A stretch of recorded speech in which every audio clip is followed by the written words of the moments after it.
This is the Linden Project. So this is going to be a show that I've promised for a long time. Um, it's finally coming to fruition. So it's probably going to be a podcast style show. A lot of talking. It'll be me and a co-host, CJ781. I'm sure some of you know him.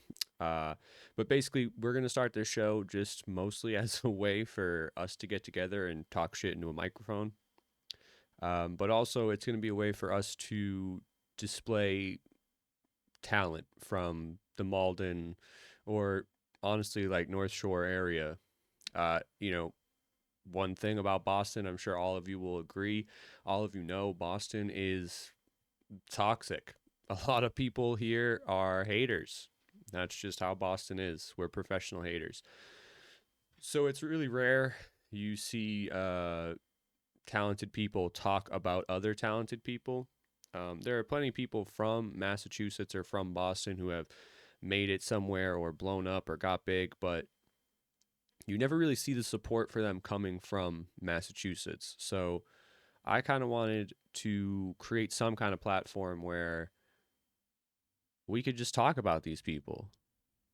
We could just talk about the local musicians or artists or comedians or streamers, anything really, anybody who's trying to make a name for themselves from this area. I wanted to create some way for them to get their name out there, for them to talk about whatever they're doing, right? And also create a way for Boston or this area to really like start supporting itself. Um, it's a very, very diverse and unique area, and you don't really hear a lot of the local people getting the flowers that they deserve. So, hopefully, that's what the Linden Project is going to be. Hopefully, it's going to be a place where we can elevate other people and bring to light the talent that is surrounding us every single day. Um, yeah, I mean it's pretty straightforward what we're trying to do here. Unfortunately, I don't have my co-host CJ781 this time. He just couldn't. We couldn't line up to make the first episode happen. I just wanted to put something out to make sure people knew we were even a thing. Um, but yeah, so that's kind of the lowdown on what we're trying to do here. But again, a lot of it's what we're just going to be talking shit, talking about sports, anime, video games, cartoons, anything. Whatever's happening in the news. I know one of the hot topics going on right now is all the Nickelodeon bullshit. We're finding out about how Dan Schneider was a pervert, even though we already knew that. Everybody already knew that. Everybody already knew that. I mean, come on. How many TV shows could have young kids with their feet out before we started to think somebody's behind this? But yeah, so I know that's like the hot button topic. I would have loved to have CJ here for that because oh my god, that man is an encyclopedia of knowledge when it comes to all that. But we'll have him. He'll be here. We'll have we'll have the conversation. We'll talk about it. Um, but yeah, we're gonna talk about everything: sports, what's going on in the news. Sports betting. Personally, I can't stop gambling. It's a problem. But yeah, we're just here to kind of give ourselves a platform to talk into microphones and talk the shit that we would talk for free anyway, and you know, put it into a show, put it out there for people to watch and see if they like what we have to say or if they don't. Either way, we'd love to hear from you. We're mainly trying to again just create a spot where people can go to talk about what they're doing, right? Like I find so many podcasts that I watch now, they have people on to almost like get the views for them, you know what I mean? Like they'll invite somebody on and kind of ask awkward questions or talk about shit that they know that person doesn't want to talk about. So I kind of want to do the opposite. I kind of want to have a place where people can come to and they feel like it's almost their platform for that hour, 2 hours that they're here with us. And then we'll put the video out and we'll let them get that exposure because there's not really a lot of places you can do that in Boston. Whether you're a comedian or a musician, like you can't just go out and promote yourself for free. You can't just come out onto a show and do all your own promotion and talk about what you want to talk about. So I kind of wanted to create a platform where people can do that.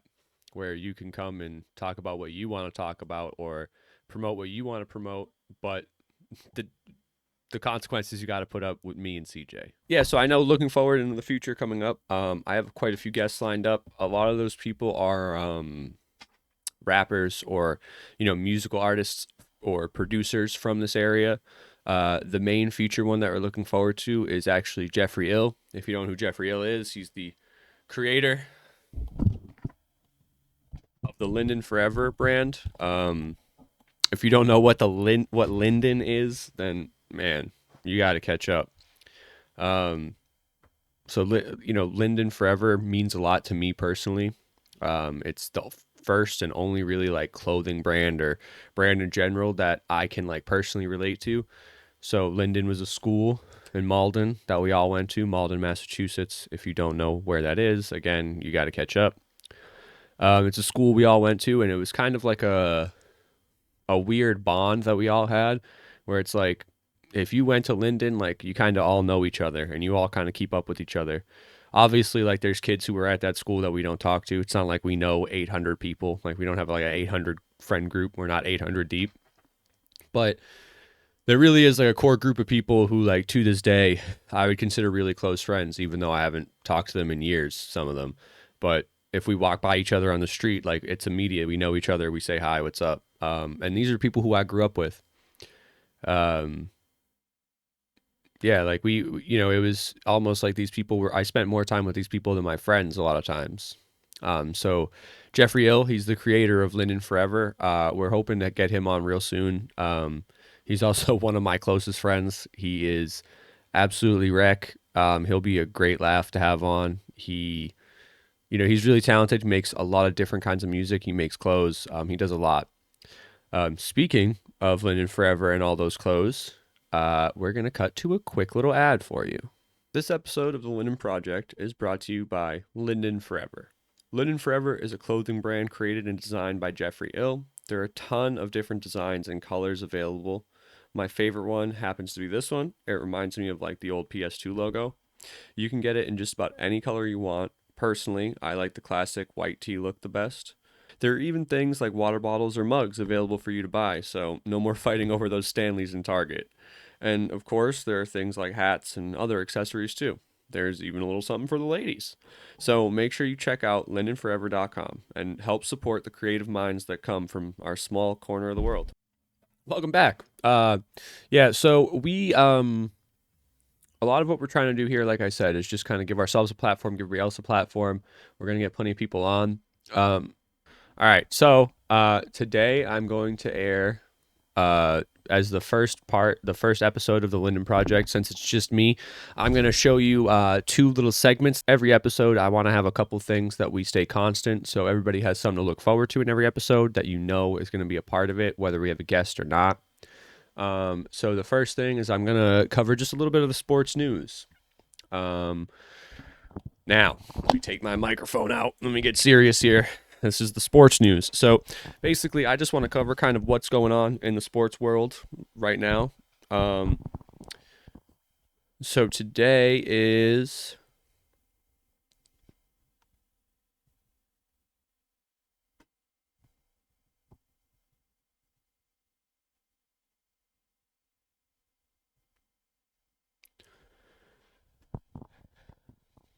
I'm recording this episode on April 12th.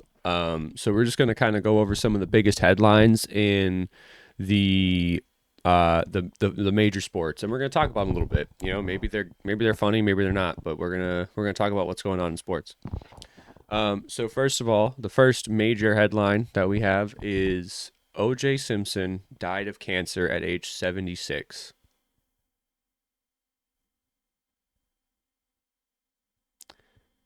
I'm not going to make any jokes about this. I feel like you can probably see every joke that needs to be made about this on the internet already. Yeah, OJ died. It's crazy, right? I'm not gonna lie. I'm gonna keep it like completely 100 with you guys. I had no fucking idea OJ was in the NFL. I really thought this man was only famous for murdering, or not murdering. Sorry, not murder. Okay. Um, Let's see what else here. Tom Brady says he's not opposed to a late season NFL return. I'm opposed to that. I want Tom Brady to stay retired. I really think that him, if he comes back and plays again, that will be a bad precedent to set because we don't need him back in the NFL.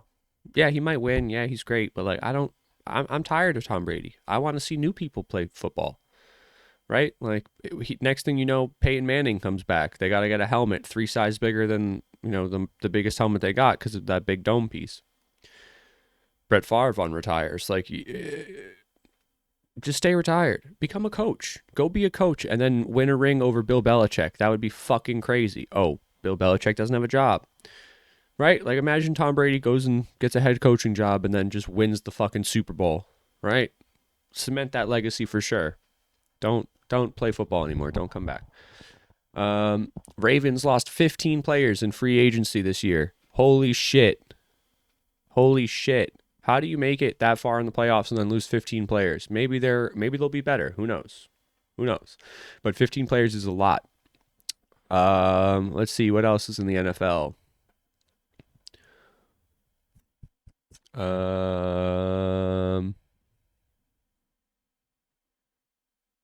Jared Goff said that the Detroit media is almost relishing in negativity. It's Detroit, brother. That's how it be. The sports teams there are not good, and they're mad about it. That's how it goes. I think their hockey team is good. See, this is why I need CJ here. He would correct me right there and be like, actually, the Detroit Red Wings are one of the best hockey teams ever. But I don't know. I mean, the Pistons were good in 2004 and the 80s. That's it. Like, Detroit sports are bad, and the media's mad about it. I don't know what he expects. Let's see, what else? Anything else good from the NFL? Not seeing anything crazy. Nope. Okay, so let's move on to the NBA. Let's talk about MLB. We're going to talk about the MLB now. Baseball's boring. It's slightly less boring now that they added the pitch timer in. I've seen a lot of players complaining about the pitch timer. That's fucking crazy. It's 20 seconds. Why do you need more than 20 seconds to throw a pitch? I get you want to switch up your timing and everything, but man, nobody wants to sit at a baseball game and watch you fucking wind up for 3 hours. You know what I mean? Like, that pitch timer is really, really good. I like that a lot in baseball. I think they should shorten baseball. 9 innings is a lot. I know it's like that's how the game's always been played, but 9 innings is a lot. Okay. Let's see what else. Mike Trout on the Angels. He is going to have the same amount of home runs and RBIs this year, it looks like. Nobody else on his team can get on base. Shohei Ohtani. Oh, man. Oh, I've been waiting to talk about this, man. Shohei Ohtani. His translator got caught. Hold on. Let me be sure.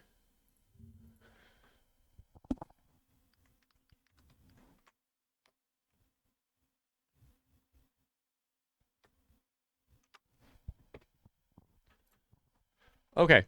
So this story is crazy. If you don't know anything about the Shohei Ohtani story, oh my God. So his translator, so if you don't know, the guy doesn't speak English. He doesn't speak English very well.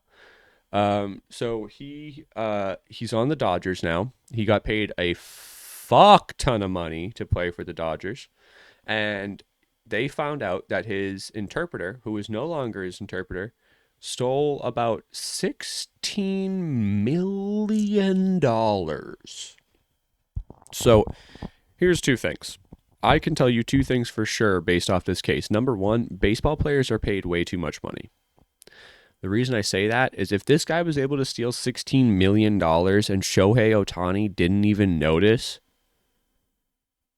you got too much fucking money, pal. The 16 mil goes missing and you don't notice, you got too much money. And apparently he was using a lot of the money to gamble. So that brought me back to when I was talking about sports gambling. I can't stop gambling. I bet like $1, 2, 5, maybe $10 if I'm really confident. Uh, it says right here that his translator, whose name is Ipe Mizuhara, his largest bet that they could verify was $3.6 million, and it was on the Super Bowl. He won the bet though, so like I can't really talk too much shit, but $3.6 million, like I don't know how bad your gambling problem has to be for you to willingly bet $3.6 million and maybe lose it. Like that's crazy. That's a whole next level. So yeah, Shohei Otani's translator might have ruined his life. I don't know if he was betting though. I'm pretty sure if he was betting, that's against the rules for the MLB. So I wonder if anything's going to happen to him. That would suck if something happened to him. I actually really like him because he's an exciting baseball player because he can pitch and he hits big home runs, but I hope nothing happens to him. All right. Now we will talk about probably the sport that I'm the most equipped to talk about, which is the NBA. Now, I'm not an expert, but I do have strong opinions, which is just about everybody who talks about the NBA. But I do know a good deal. This is, again, where CJ would come in super handy because he knows more than I do. I like to say that I have the opinions. He has the expertise that gives credibility to my opinions. So let's see. Some of the top headlines for today in the NBA is Anthony Davis says the Lakers are in just win mindset. No fucking kidding. It's about to be the playoffs. Of course you're in a just win mindset. What other kind of mindset would you be in? I like the Lakers. I'm actually a Lakers fan in Boston, which is kind of painful. But ever since LeBron and Anthony Davis got on that team, I find like some of the headlines they write about them are just fucking stupid. Like they'll win a game and it'll be like LeBron James says that was a good win. It's like, oh, whoa, really? Or like they'll get blown out by 20 and it'll be like we just didn't play up to our potential today. No fucking kidding. Like the headlines about the Lakers are so fucking annoying now. All right, let's see. The Eastern Conference is riddled with injuries, just like always. Every good player in the Eastern Conference gets injured at least once a year. Why LeBron deserves to make All-NBA, because he's LeBron, of course. Karl Anthony Towns is coming back on Friday. Thank fucking God. I don't understand how that man is where he is. I feel like he should be so much better than he is. He just plays so soft, which is crazy for me to say because like he's in the NBA. But Giannis out for the rest of the regular season. Right now, the way I see it is the Bucks are kind of like the only team in the East that are going to give the Celtics a hard time. And them missing Giannis is a huge L. Without Giannis, that team kind of falls apart. They do have Dame, though, and I feel like Dame only can play good basketball if he's the only good basketball player on his team. But it's going to be interesting to see. I think the playoffs are always so different than the regular season, so it'll be really interesting to see how they do. Anything else good? I don't think there's anything else interesting about in the NBA right now. I mean, Celtics are fucking killing it. The Warriors, somehow people are saying the Warriors are fucking washed and they're all dead and they should all retire, even though they're only like 2 games behind the Lakers. And right now everybody's saying the Lakers are like, oh, they're still just as good. They're gonna make a run in the playoffs. Like they're just turning on their game now. It doesn't make any sense. Oh, Drew Holiday. He agreed to a 4-year, $135 million extension with the Celtics. I think that's actually like a crazy good deal by the Celtics. Now, that's contingent on them being able to keep Tatum, which I don't really see them having a problem with that. Because, like, if they're paying Tatum, Drew, and Jaylen Brown all for the next couple of years, like we have them locked up, that's going to be a really good team. Like, that's a really good core to build around. And then you still got KP, Kristaps, and all the other like building blocks that are around the starters right now. Like that team, I feel like they just have such a good chemistry. If they can keep that team together, they'll probably be really good for the next few years. Brunson scored 39 yesterday as the Knicks actually beat the Celtics to keep up their push for the number 2 seed.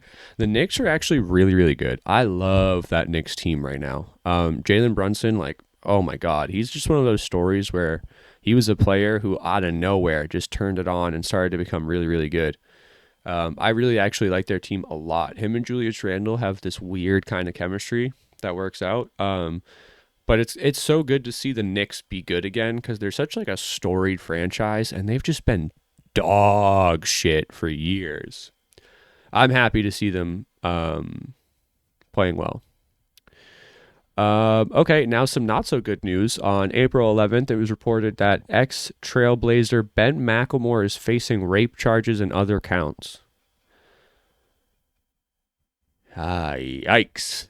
I remember when Ben McLemore came in the league and people thought he was going to be like the next Dame or something. Like people thought he was going to be a really big factor for teams, and he just wasn't. Just wasn't. He was a good shooter though, if I remember correctly. I didn't even know he was out of the league. I didn't even know when that happened. But yeah, he's facing rape charges. So, yikes. Whoa, brother. What is that, brother?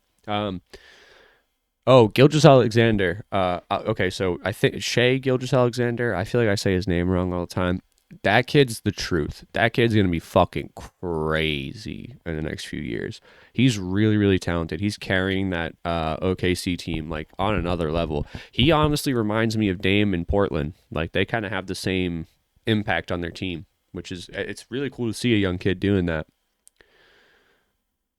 Okay, and then finally, this is the last thing I got to talk about. This is the absolute last thing I need to talk about with the NBA. We need to talk about Victor Wembanyama. Victor Wembanyama? I think I said it right the second time. Wembanyama. Holy fucking shit. He is crazy. I don't care what anybody says about him. Even just looking at him on the court, it's unbelievable. I see him like running next to Derek White. Like when he did that dunk and Derek White ran alongside him. Derek White looked like a fucking child. If you didn't tell somebody that Wembanyama is 7'4", you would think Derek White is 5'5". I think Derek White's 6'4", and he looks like a little baby next to him. It's crazy. It is actually crazy how just freakishly large that man is. And not only that, he's athletic. When I see him dribble a basketball like between his legs or do like a dribble move, it blows my mind. Like how you're 7'4" and so lanky and like he's just so athletic too. I think he's going to be really, really good. If he doesn't win Defensive Player of the Year, then they're robbing him. That man has more blocks than anybody. Not anybody. He doesn't really have more blocks than anybody, but he has an absurd amount of blocks for his rookie year. Like his defensive presence is crazy. So I'm looking forward to watching him develop as the years go on. But he is genuinely a freak athlete. Like you don't see people that big. I feel like he plays how we were told Anthony Davis was going to play. Like when Anthony Davis came in the league, they were like, "Oh, he's a 7-foot tall center with the skills of a point guard." Like Wembanyama really is that. He shoots accurately from 3. He can dribble. He can dunk. He can post you up. I think he's going to be a really special talent. Really special. All right. Well, that's going to be all for the sports news. And now we're going to move in to honestly, the segment I'm the most excited for. So I separated this one. I already know one he was going to say, Mike, this is just more sports. But the thing is, I have to separate this because when we get CJ on here, when we could finally organize some time to get us together, everything I just talked about is going to seem like complete bullshit when he talks about it. But what I'm about to talk about next, this is my shit right here. Okay. So if you don't know, tomorrow night, Saturday, April 13th is UFC 300. If you're not a UFC fan, you're probably going to turn this video off right about now, but that's okay. I'm going to go through this card, and and just kind of go through who's fighting and what I think's about to happen. This is really interesting because the entire fucking card is stacked. So even the first fight on the early prelims is a good fight. So I'm going to go through each fight. I'm going to talk about it. I'm going to talk about who I think's going to win. Do not take this as financial advice or betting advice. I'm always wrong usually. So maybe bet against me. Who knows? Let me know if you win some money. All right. So early prelims, which are starting at 6 p.m. Eastern Standard Time. The first fight on the card is Davison Figueiredo and Cody Garbrandt. It's so crazy because, like, let's see, like 10, not even 10, 8, 7, 6 years ago, 5 to 8 years ago, this would be a main event. Like, this would be a main event, maybe even of a PvP pay-per-view. Like, this might not even just be a fight night main event. This would be the fight that makes the card. And we get it as the first fight as the... looking into it just a little bit, I think it'll be a very interesting fight. Cody Garbrandt, let's see, what is his record?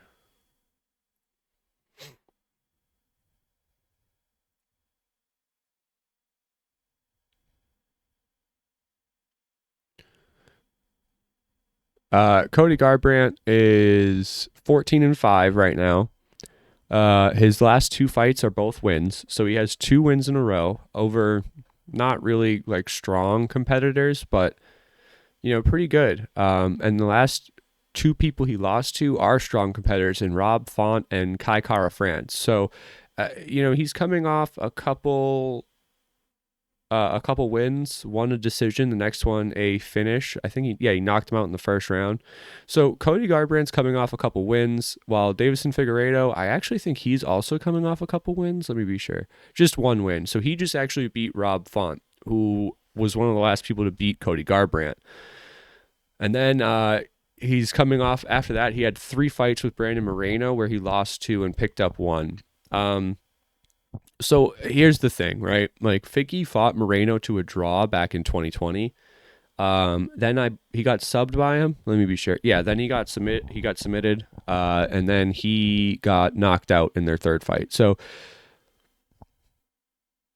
I think that Figgy has a chance to beat Cody. I think that Cody's chin isn't what it used to be, but I just really don't think that Figgy is the fighter we're used to seeing him. I think that Davison Figueiredo is probably in the tail end of his career, and he's probably going to come into this fight and try and stand up with Cody to prove to everybody he can do it, but he won't be able to do it because Cody's boxing is still top notch. This is his first fight in 2024 for Cody. I think it actually is for Davison too. Yeah, so it's both of their first fight in 2024. I'm super interested for this one. I really, really think that Cody's going to take it, though. So I'm going Cody knockout round 2. All right.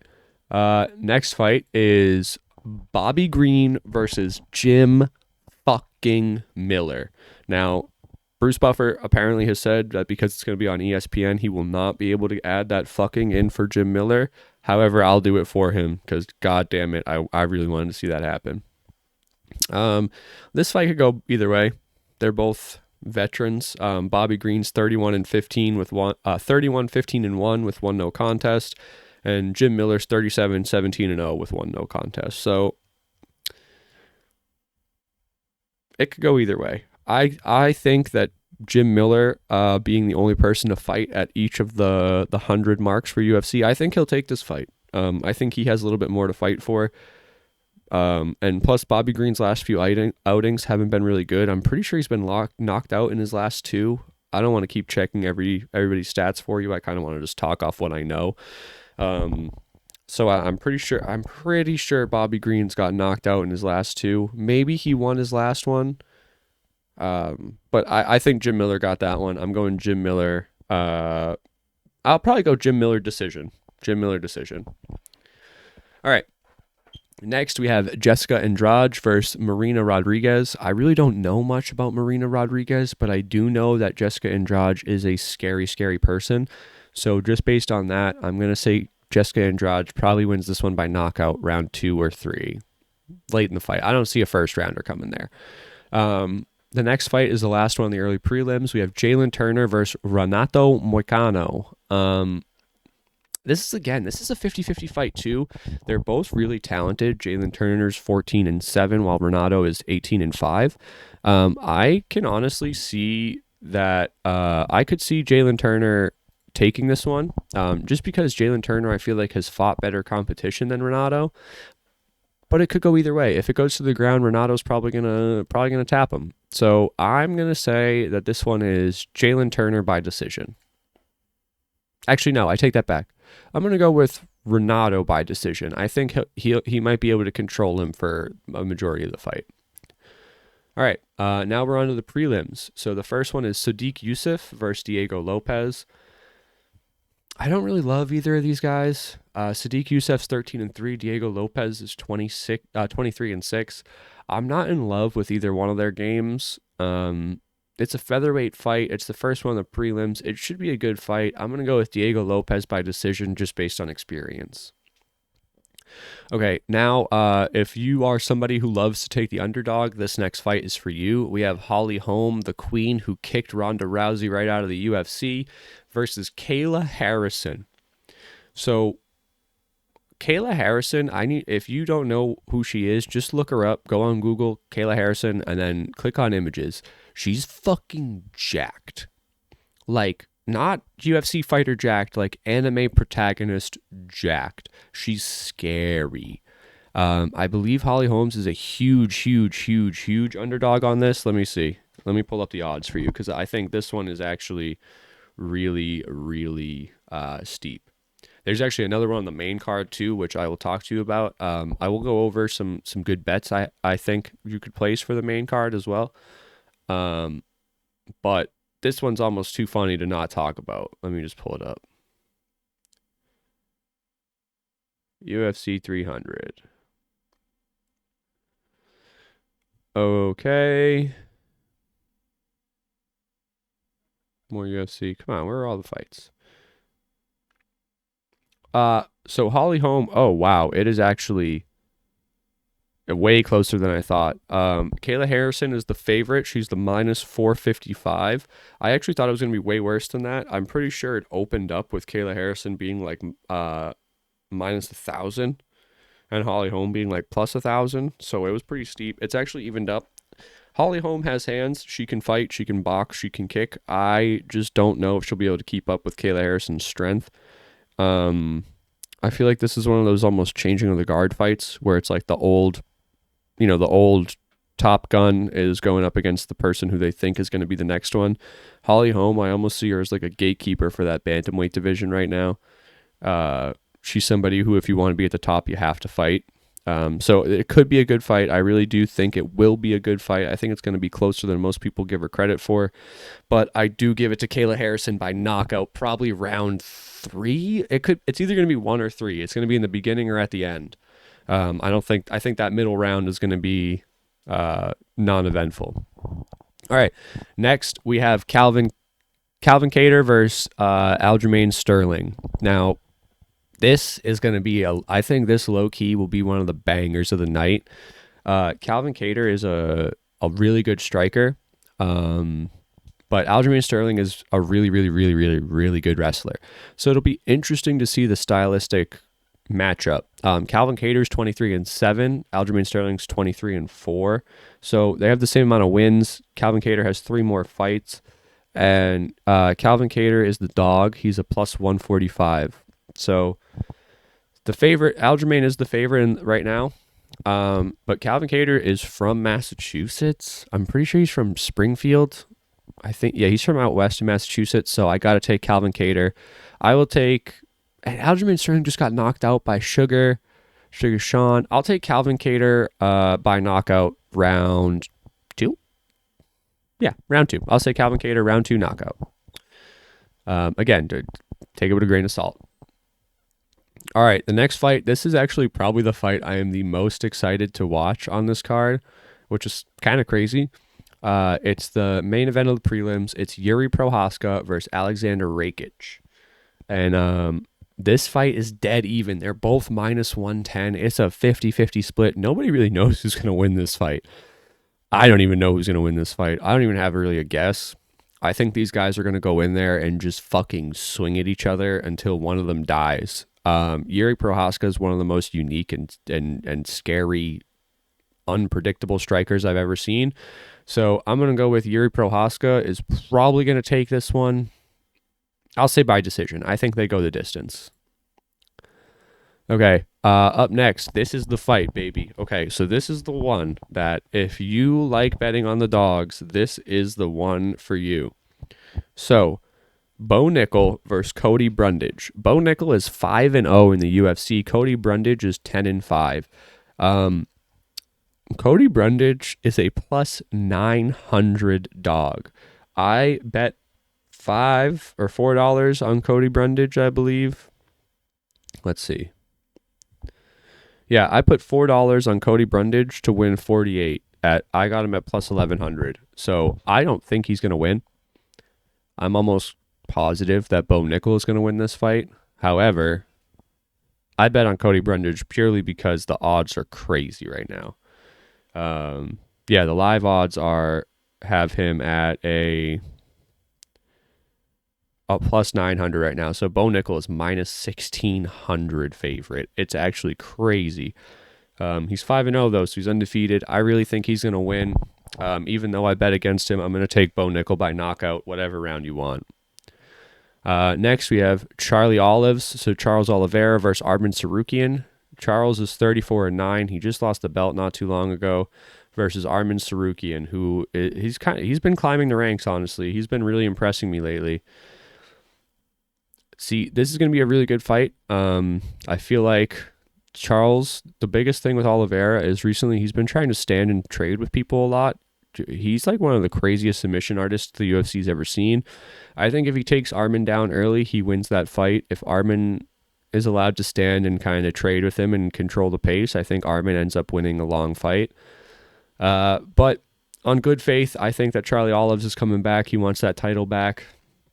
I'm going to go Charles Oliveira, submission round 2. All right. This is the final 3 fights, so I'm going to go a little bit more in depth with these if I can. But we have Justin Gaethje versus Max Holloway for the BMF title. This fight is going to be fucking nuts.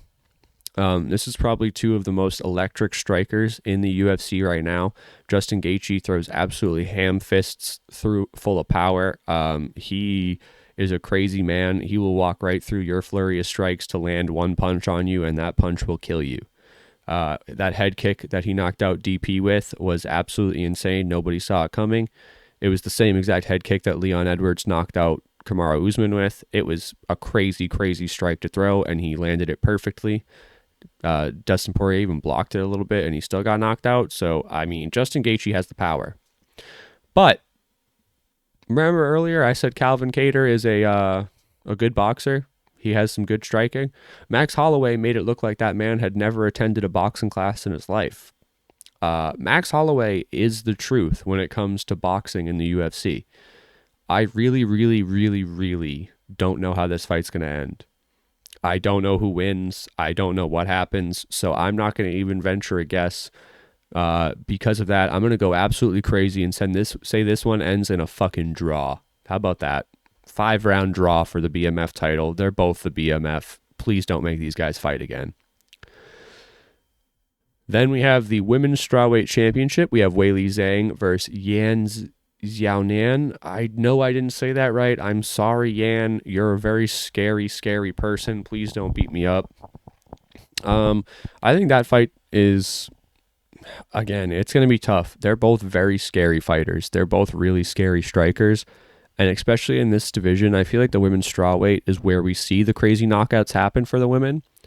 I do like Weili as the champion, but I do think that this girl Yan is on her way up. So I'm going to go with Yan by knockout first round, baby. She's doing it quick. I don't know why. I just think so. Okay. And then the main event. We have Alex Pereira versus Jamal Hill for the light heavyweight championship. Alex Pereira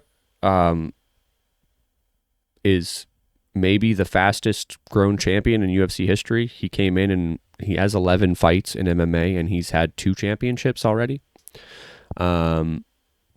He's a killer. I don't think I've seen him fight anybody and look like he was uncomfortable fighting them. So I think that he's probably going to be able to handle this. I mean, it's hard to bet against him, but Jamal Hill has some crazy power, and he is one of the only people I've ever seen in UFC who like strictly throws combos. Like, in boxing or like those old boxing games, you'd always hear the coach in the corner like punches and bunches, punches and bunches. That's Jamal Hill's brain. That man throws 3 uppercuts at a time. So it's going to be 50-50. The one thing going against Alex is he got knocked out by Izzy, who like doesn't knock anybody out, and Jamal Hill is now going to be punching him in the face. So it could go either way, man. I have to go with the hot hand, though. Jamal Hill's coming back off an injury, so I'm going to go with Powhatan Alex Pereira by knockout. Round 3, middle rounds.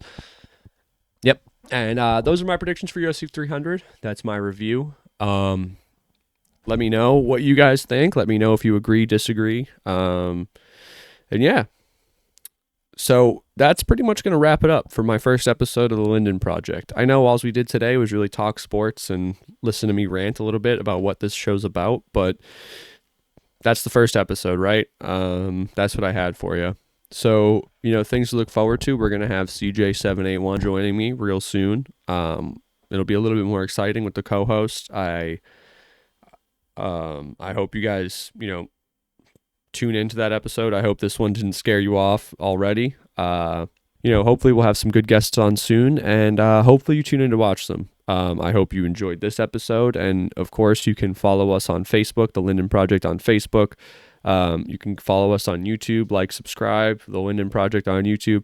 And if you need to reach out or if you're interested in coming on the show, you can email contactlindenproject@gmail.com. All right, guys, thank you so much, and have a good one.